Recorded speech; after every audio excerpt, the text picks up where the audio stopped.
Hi everyone, this is Dr. Subhashish. So last ভিডিওতে আমরা নার্ভের সিমটমস বা নিউরোপ্যাথি নিয়ে কথা বলেছিলাম।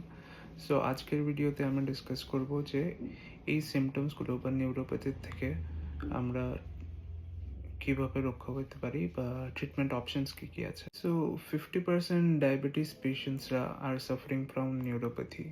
সো ওনাদের ক্ষেত্রে যদি আমরা সুগার লেভেলসটা কন্ট্রোলে আনতে পারি তো আমরা দেখতে পারবো যে ইভেনচুয়ালি নিউরোপ্যাথি সিমটমসও কমে আসছে।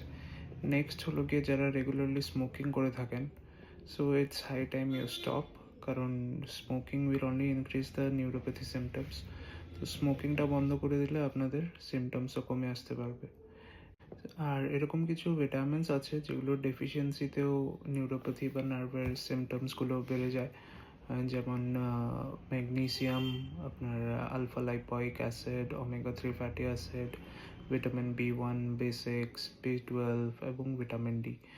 সো আমরা এনশিওর করতে হবে যে এইগুলো আমরা রেগুলার আমাদের ডায়েটে ইনক্লুড করার জন্য দেখতে পাবেন আপনার নার্ভ সিমটমস বা নিউরোপ্যাথি অনেকটা কমে আসবে আর নার্ভ ফাংশনও অনেকটা ইমপ্রুভ হবে। আর কিছু আমাদের লাইফস্টাইল চেঞ্জেস, যেমন কি ওয়েট লস, আপনার লুজ কাপড় জামা পরা, wearing loose clothes, and to some extent ফিজিওথেরাপিও অনেকটা আপনার নার্ভ ফাংশন ইমপ্রুভ করতে পারে। তারপর আপনার রয়েছে টপিক্যাল অ্যাপ্লিকেন্টস অয়েল যা রয়েছে আমাদের এসেনশিয়াল অয়েলস, যেমন ইউক্যালিপটাস, ল্যাভেন্ডার, এগুলোর অ্যাপ্লিকেশনেও অনেকটা পেইন আর ইনফ্লামেশন কমে আসতে পারে।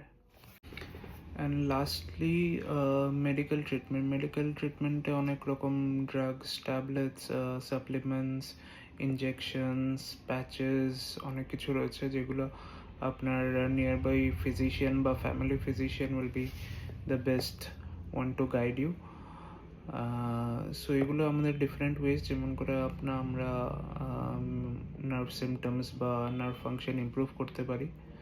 ভিডিও ভালো লেগে থাকলে কমেন্টে জানাবেন অ্যান্ড শেয়ার। Thank you.